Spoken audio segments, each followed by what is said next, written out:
Hello friends, how are you. आपके अपने YouTube channel basics of Rajasthan GK by Mausam sir में आपका स्वागत है। दोस्तों, लास्ट हम पढ़ रहे थे राजस्थान में पर्यटन, और पर्यटन के दो पार्ट हमने पढ़ लिए थे।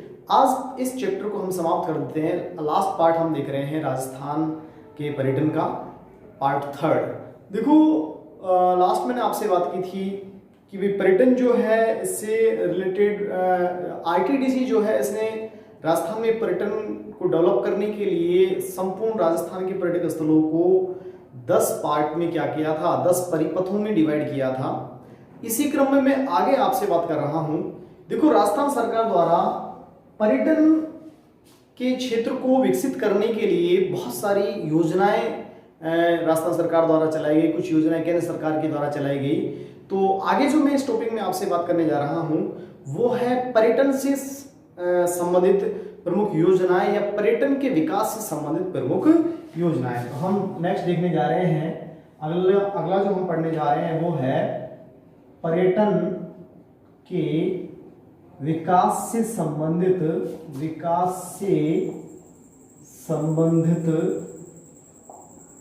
योजनाएं। कौन कौन सी योजनाएं राजस्थान में पर्यटन के विकास से संबंधित हैं और संचालित हैं। देखो, सबसे पहले बहुत ही महत्वपूर्ण योजना के बारे में आपसे डिस्कस करना चाहूंगा। वो योजना है पेइंग गेस्ट योजना।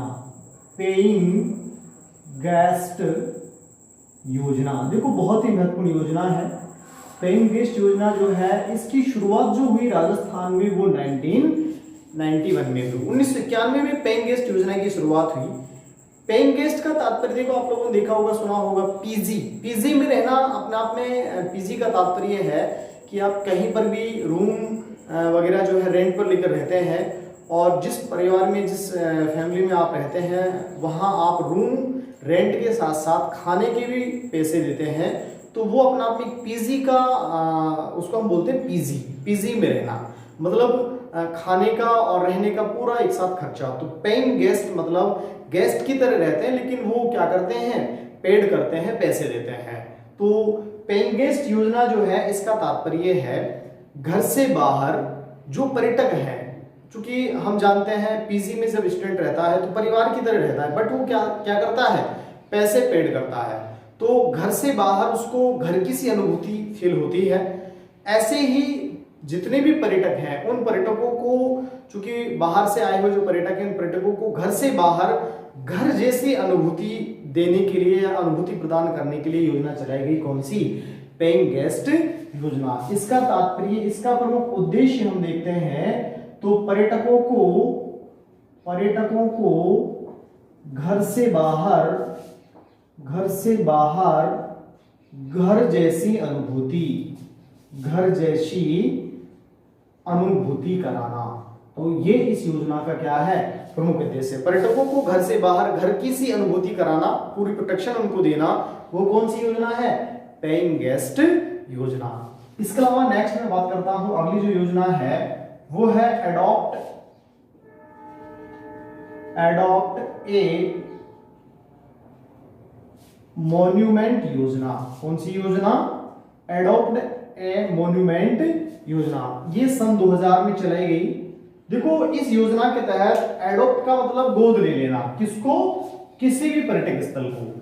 निजी क्षेत्र की सहभागिता को सुनिश्चित करने के लिए किसी भी पर्यटक स्थल को उस क्षेत्र विशेष के द्वारा क्या कर लेना, एडॉप्ट कर लेना, गोद ले लेना। तो वो योजना है एडॉप्ट ए मॉन्यूमेंट योजना। ये जो योजना है, इस योजना के अंतर्गत निजी क्षेत्र की सहभागिता पर्यटन के क्षेत्र में सुनिश्चित करने के लिए बेसिकली योजना लाई गई। निजी क्षेत्र के जो लोग हैं वो इसमें इन पर्यटक क्षेत्रों के विकास में इन्वेस्ट करें, और उनके द्वारा किया गया इन्वेस्ट जो है वो में ब्याज सहित उनको वापस उस पर्यटक स्थल के माध्यम से लौटा दिया जाए। तो ये योजना कहलाई एडॉप्ट ए मॉन्यूमेंट योजना। बेसिकली किसी भी पर्यटक स्थल को एडॉप्ट करके उसका संरक्षण करना, और उसके बाद उसके संरक्षण में हुआ जो खर्चा है वो उस पर्यटक स्थल के माध्यम से गेन करना। तो वो योजना कहलाई एडॉप्ट ए मॉन्यूमेंट योजना। उसके बाद फिर एक और योजना आई, हम बात करते हैं अपना धाम अपना काम और अपना नाम योजना, ये 2010 में आई। अपना धाम, अपना काम, अपना नाम योजना। ये जो योजना है, जितने भी धार्मिक स्थल है, कोई भी जो भी धार्मिक स्थल है, उस धार्मिक स्थल को वापस निजी क्षेत्र की सहभागिता सुनिश्चित करने के लिए योजना लाई गई। उस धार्मिक स्थल को जैसे यहाँ एडॉप्ट किया गया, ऐसे ही अपने धार्मिक स्थल को अपने अधिकार क्षेत्र में लेना और उसके विकास के लिए क्या कराना, काम कराना, और काम कराने के पश्चात उस धार्मिक या पर्यटक स्थल के पर अपना नाम जो है इंडिकेट करना, या अपना नाम लिखाना, या ये कि भाई इस व्यक्ति के द्वारा इस धार्मिक पर्यटक स्थल का डेवलपमेंट कराया गया। तो ये एक योजना है, अपना धाम, अपना काम, अपना नाम योजना। इस योजना के अंतर्गत संबंधित धार्मिक स्थल पर कार्य कराकर संबंधित जो निजी व्यक्ति है वो अपने नाम को क्या कर सकता है, रिप्रेजेंट कर सकता है। ठीक है, तो ये योजना जो है, इस योजना के माध्यम से निजी क्षेत्र के लोग की सहभागिता सुनिश्चित करने के लिए ये योजना लाई गई। और इस योजना में निजी लोगों की या प्राइवेट जो लोग हैं, उन लोगों को अट्रैक्ट करने के लिए और उनके नाम को इन पर्यटक स्थलों से जोड़ने के लिए ये योजना मुख्यतः लाई गई। तो ये योजना अपना धाम, अपना काम, अपना नाम योजना। आगे हम बात करते हैं, देखो केंद्र सरकार द्वारा प्रवर्तित 2 योजना है। एक योजना हम देखते हैं, योजना का नाम है हृदय योजना। कौन सी योजना? हृदय योजना। देखो हृदय योजना जो है बेसिकली ये जनवरी 2015 में केंद्र सरकार द्वारा प्रवर्तित एक योजना है। किसके द्वारा? केंद्र सरकार द्वारा प्रवर्तित एक योजना है। इस योजना के तात्पर्य, हृदय का तात्पर्य है heritage city development and augmentation योजना। कहने का तात्पर्य हेरिटेज सिटी मतलब विरासत शहर, विरासत शहर, डेवलपमेंट मतलब विकास, एंड का मतलब और, ऑगमेंटेशन मतलब विस्तार योजना।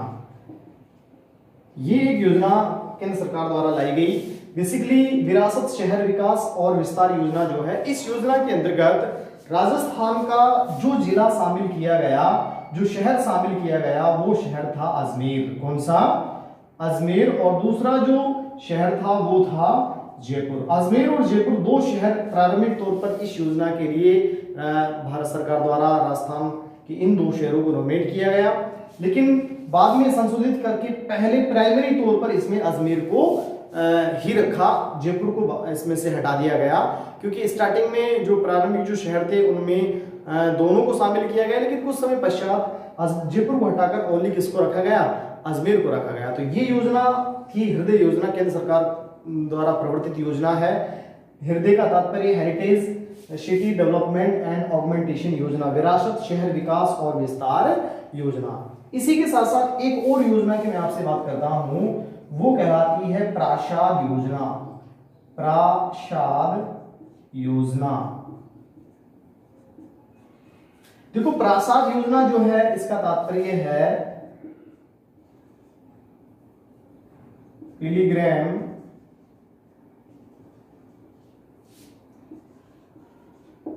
रेजुनेवेशन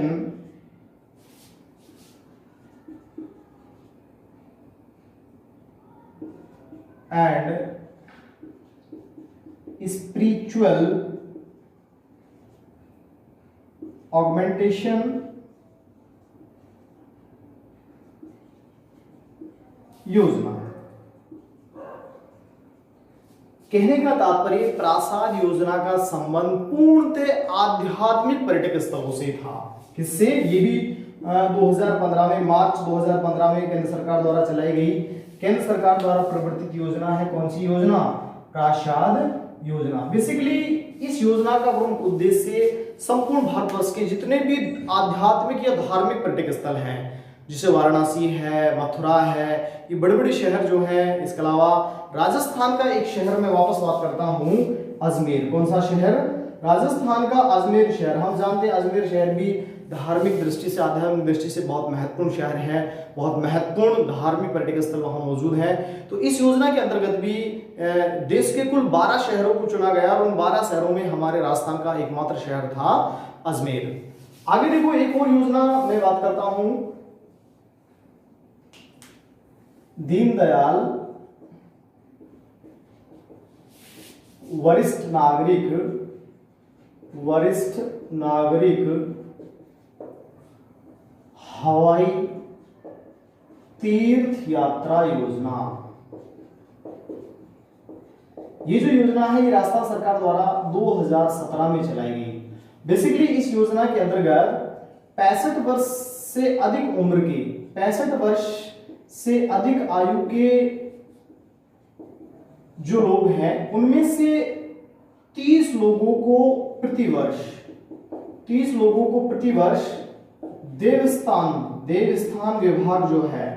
देवस्थान जो विभाग है उसके द्वारा प्रतिवर्ष 30 लोगों को, 65 वर्ष से अधिक आयु के प्रतिवर्ष 30 लोगों को देवस्थान विभाग द्वारा प्रमुख जो तीर्थ स्थल है उन तीर्थों की हवाई यात्रा कराई जाएगी, उन तीर्थ स्थलों का भ्रमण कराया जाएगा और वो भी क्या, निःशुल्क। तो हम ये कह सकते हैं कि इस योजना के तहत, दीनदयाल वरिष्ठ नागरिक हवाई तीर्थ यात्रा योजना के तहत 65 वर्ष से अधिक आयु के प्रतिवर्ष 30 लोगों को देवस्थान विभाग द्वारा निःशुल्क हवाई तीर्थ यात्रा कराई जाएगी। तो ऐसे करके हम कह सकते हैं ये राजस्थान में पर्यटन के विकास से संबंधित महत्वपूर्ण योजनाएं हैं। इसी क्रम में दोस्तों लास्ट क्लास में हमने आरटीडीसी पढ़ा था, बहुत ही महत्वपूर्ण RTDC, Rajasthan tourist development corporation, Rajasthan पर्यटन विकास निगम। और स्थापना की मैंने आपसे बात की थी 1 अप्रैल 1979 में इसकी स्थापना हुई, 1979 में। बेसिकली इसका उद्देश्य, स्थापना का प्रमुख उद्देश्य क्या था, वो था राजस्थान में पर्यटन के विकास के लिए विभिन्न प्रकार के मेले, उत्सव और त्योहारों का क्या कराना, आयोजन कराना। तो आरटीडीसी द्वारा संचालित प्रमुख त्योहार, उत्सव और मेलों की मैं आपसे बात कर रहा हूं। देखिए आरटीडीसी द्वारा संचालित मेले, उत्सव और त्योहार कौन कौन से हैं। सबसे पहले देखो मैं बात कर रहा हूं मीरा महोत्सव। मीरा महोत्सव जो है हम जानते हैं मीराबाई जो है इनका संबंध किससे रहा है, चित्तौड़गढ़ से रहा है। तो मीरा महोत्सव कहाँ मनाया जाता है, चित्तौड़गढ़ में मनाया जाता है। उसके बाद हम बात करते हैं शरद महोत्सव। कौन सा महोत्सव, शरद महोत्सव जो है शीत ऋतु से रिलेटेड है। कहाँ, माउंट आबू सिरोही। हम जानते हैं राजस्थान में सर्वाधिक ठंड कहाँ पड़ती है, माउंट आबू सिरोही में पड़ती है। उसके बाद देखो आगे है महत्वपूर्ण है थार महोत्सव। बेसिकली थार का जो रेतीला मैदान है उसका विस्तार तो बहुत सारे जिले हैं, जैसलमेर है, बाड़मेर है, जोधपुर है, लेकिन थार महोत्सव जो मनाया जाता है वो कौन से जिले में मनाया जाता है, बाड़मेर जिले में। उसके बाद अगला जो हम बात करते हैं मारवाड़ महोत्सव। तो मारवाड़ का तात्पर्य मोस्टली मुख्यतः पूछा जाए कि भाई मारवाड़ क्षेत्र के अंतर्गत कौन सा जिला, तो सबसे पहले प्रायोरिटी पर हम बात करते हैं तो जोधपुर जिला। इसलिए मारवाड़ महोत्सव कहाँ मनाया जाता है, जोधपुर जिले में मनाया जाता है। अगला है बैलून महोत्सव। गुब्बारों से रिलेटेड जो महोत्सव है, दो प्रमुख जगह हैं हमारे पास, बाड़मेर और पुष्कर। बाड़मेर और पुष्कर दोनों जगह कौन सा महोत्सव, बैलून महोत्सव मनाया जाता है। नेक्स्ट है गोंडवाड़ महोत्सव। गोंडवाड़ क्षेत्र जो है वर्तमान जालोर, पाली, ये जो क्षेत्र है इस क्षेत्र में गोंड जाति का निवास था, इसलिए इस क्षेत्र को गोंडवाड़ क्षेत्र या ये क्षेत्र लूनी जवाई बेसिन के नाम से भी जाना जाता है। और इसी क्षेत्र को हम गुर्जर प्रतिहार वंश का शासन क्षेत्र ये रहा है, गुर्जर प्रदेश के नाम से भी जानते हैं, भौगोलिक उपनामों में मोस्टली देखते हैं। तो गोंडवाड़ क्षेत्र जो है बेसिकली पाली, तो गोंडवाड़ महोत्सव जो है कहाँ मनता है, पाली जिले में मनाया जाता है। नेक्स्ट है ग्रीष्म महोत्सव।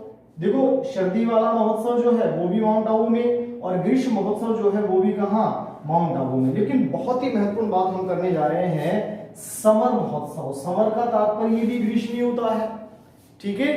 तो हिंदी वाला जो ग्रीष्म है वो माउंट आबू सिरोही में, और इंग्लिश में हम जो ग्रीष्म है मतलब समर जो है वो कहाँ मनाया जाता है, जयपुर में। यहां से क्वेश्चन पेपर में आता है ग्रीष्म महोत्सव माउंट आबू, समर महोत्सव कहाँ, जयपुर में मनाया जाता है। तीज महोत्सव। तीज हम जानते हैं राजस्थान में छोटी तीज कहाँ की प्रसिद्ध है, जयपुर की प्रसिद्ध है। जयपुर में सिटी पैलेस जयपुर से मानसरोवर झील तक तीज माता की शाही लवाजमे में सवारी निकाली जाती है। तो तीज महोत्सव कहाँ मनता है, जयपुर में मनाया जाता है। नेक्स्ट है मरु महोत्सव। देखो ये अपना आप में बड़ा महत्वपूर्ण है, थार महोत्सव और मरु महोत्सव। थार महोत्सव जो है वो बाड़मेर में मनाया जाता है, जबकि मरु महोत्सव जो है वो कहाँ, जैसलमेर में मनाया जाता है। मारवाड़ महोत्सव कहाँ मनाया जाता है, जोधपुर में मनाया जाता है। हाथी महोत्सव, हाथी हम जानते हैं राजस्थान में सर्वाधिक जो हाथी हैं वो जयपुर में गांव है कुंडा गांव। कौन सा गांव, कुंडा गांव। जयपुर का कुंडा गांव जो है यह हाथी गांव के नाम से जाना जाता है। तो हाथी महोत्सव कहाँ मनता है, जयपुर में मनाया जाता है। इसके अलावा अगला है मत्स्य महोत्सव। हम जानते हैं मत्स्य प्रदेश के अंतर्गत वर्तमान अलवर और जयपुर वाला भूभाग आता है। मोस्टली अलवर जिले में मनाया जाता है कौन सा महोत्सव, मत्स्य महोत्सव। आगे हम बात करते हैं ऊंट महोत्सव। हम जानते हैं पश्चिम राजस्थान में सर्वाधिक ऊंट हमें मिलते हैं, बीकानेर में, बाड़मेर में, जोधपुर में। और ऊंट महोत्सव जो मनाया जाता है वो कहाँ मनाया जाता है, बीकानेर जिले में मनाया जाता है। देखो अगला जो महोत्सव है ब्रज महोत्सव। ब्रज क्षेत्र के अंतर्गत भरतपुर और धौलपुर जिले राजस्थान के ब्रज क्षेत्र के अंतर्गत आते हैं। तो ब्रज महोत्सव मनाया जाता है कहाँ, भरतपुर जिले में।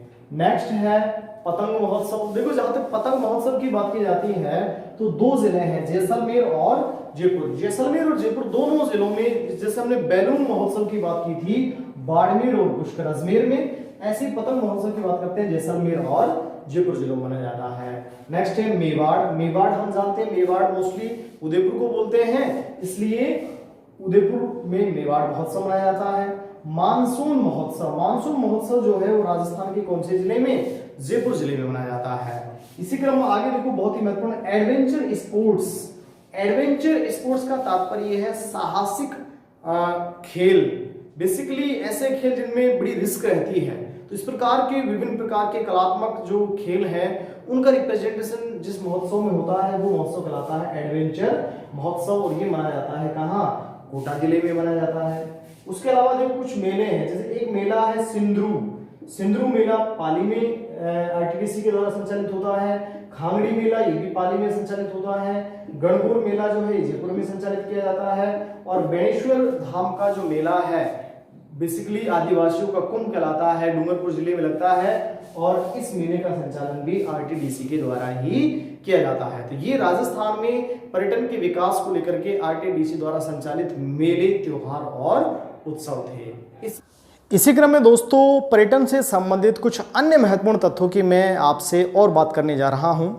देखिए सबसे पहले राजस्थान की जो जीडीपी है, जीडीपी का तात्पर्य है ग्रोथ डोमेस्टिक प्रोडक्ट, सकल घरेलू उत्पाद जो है, उसमें पर्यटन क्षेत्र का जो हिस्सा है वो लगभग 9% है। लगभग 9% राजस्थान की जीडीपी में पर्यटन क्षेत्र का योगदान है। हम जानते हैं पर्यटन राजस्थान में सर्वाधिक विदेशी मुद्रा अर्जित करने वाला दूसरा सबसे बड़ा उद्योग है। तो ओवरऑल हम कह सकते हैं कि राज्य की जीडीपी में भी इसका काफ़ी अहम योगदान है।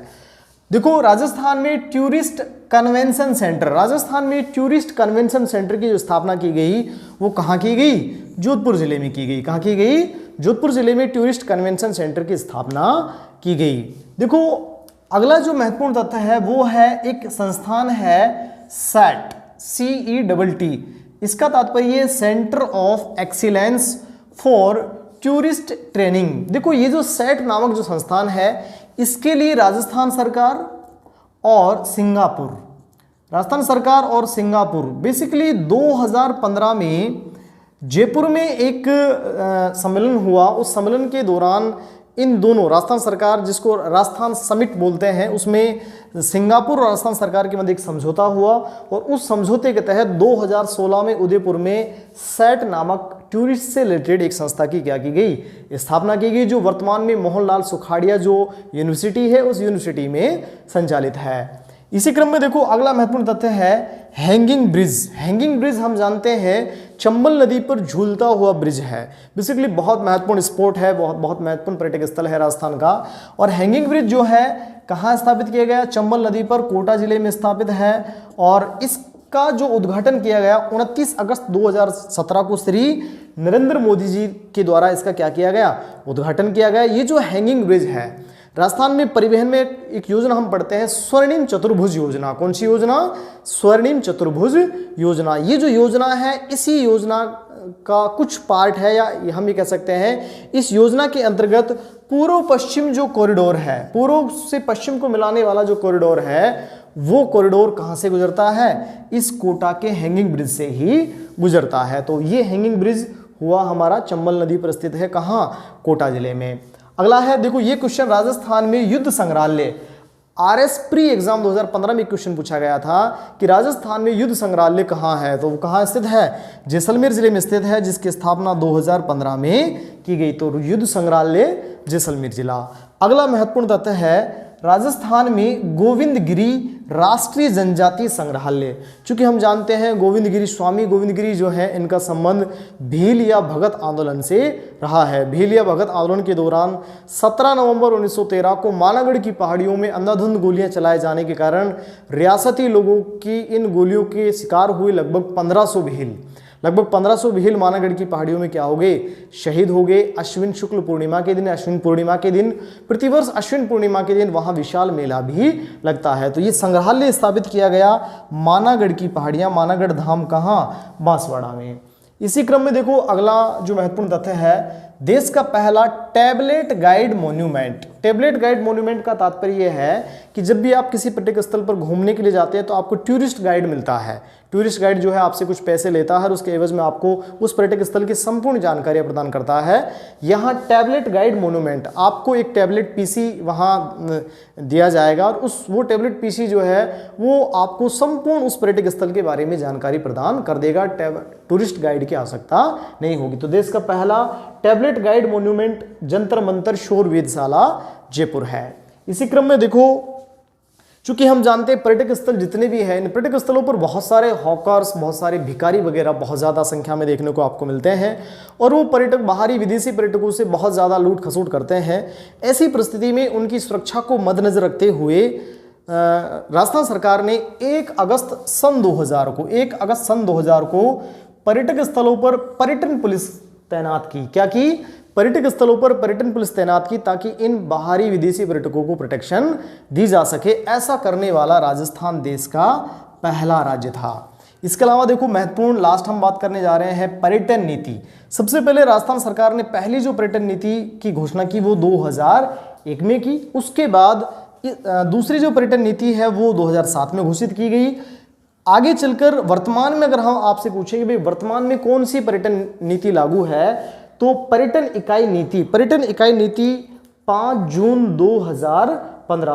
2015 को तत्कालीन राजस्थान की मुख्यमंत्री श्रीमती वसुंधरा राजे सिंधिया द्वारा इन नीतियों को डिसॉल्व करते हुए एक नई नीति की घोषणा की गई, पर्यटन इकाई नीति 5 जून 2015। तो इस प्रकार से ये कुछ पर्यटन से संबंधित महत्वपूर्ण तथ्य थे। हमारा पर्यटन वाला चैप्टर इन 3 सेक्शंस के साथ क्या हो जाता है? समाप्त हो जाता है। दोस्तों मुझे उम्मीद है कि आपको मेरी ये जो वीडियो क्लासेज हैं बड़ी पसंद आ रही होंगी। आप नियमित रूप से इन वीडियो क्लासेज को देखते रहिएगा। मेरे channel basics of Rajasthan GK by Mausam sir को आप लाइक, शेयर और सब्सक्राइब जरूर कर दीजिएगा और बेल आइकन का बटन इसलिए ज़रूर दबा दें ताकि आगामी वीडियोज़ की सूचना आपको अविलंब मिल सके। धन्यवाद।